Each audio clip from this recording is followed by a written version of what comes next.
Rahul गांधींसह India आघाडीच्या खासदारांनी गांधी स्मृती भवनावर जाऊन अभिवादन केलंय।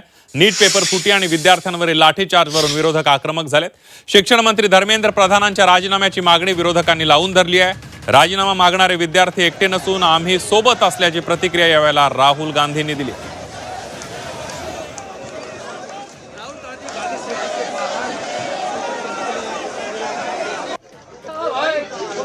हातामध्ये संविधानाची प्रत घेऊन तिरंगा झेंडा घेऊन राहुल गांधी यांनी महात्मा गांधी यांच्या स्मृतीस्थळी जाऊन अभिवादन केलेलं आहे।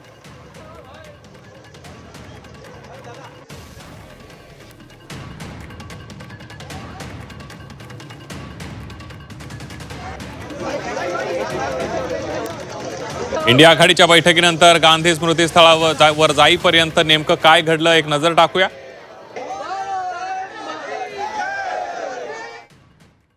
संध्याकाळी 6 वाजता राहुल गांधींच्या निवासस्थानी बैठक झाली। बैठकीच्या पार्श्वभूमीवर राहुल गांधींच्या निवासस्थानाबाहेर पोलिसांचा मोठा फौजफाटा तैनात करण्यात आला होता। संध्याकाळी 7 वाजता इंडिया आघाडीची बैठक संपन्न झाली आणि नेते निवासस्थानाबाहेर पडले। बैठक संपल्यानंतर राहुल गांधी बसमधून गांधी स्मृतीस्थळाकडे रवाना झाले।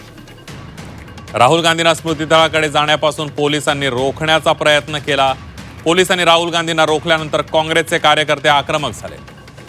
पोलिसांनी राहुल गांधींना रोखल्यामुळे काँग्रेसचे कार्यकर्ते प्रचंड आक्रमक झाले। काही खासदार पायी चालत गांधी स्मृतीस्थळाकडे रवाना झाले। हाय व्होल्टेज ड्राम्यानंतर पोलिसांनी राहुल गांधींना गांधीजींच्या स्मृतीस्थळाकडे जाऊ दिलं। इंडिया आघाडीच्या खासदारांनी गांधी स्मृतीस्थळावर जात अभिवादन केलंय। जोपर्यंत धर्मेंद्र प्रधानांचा राजीनामा होत नाही तोपर्यंत लढाई सुरूच राहणार असल्याचा इशारा काँग्रेस नेत्यांनी यावेळेला दिला।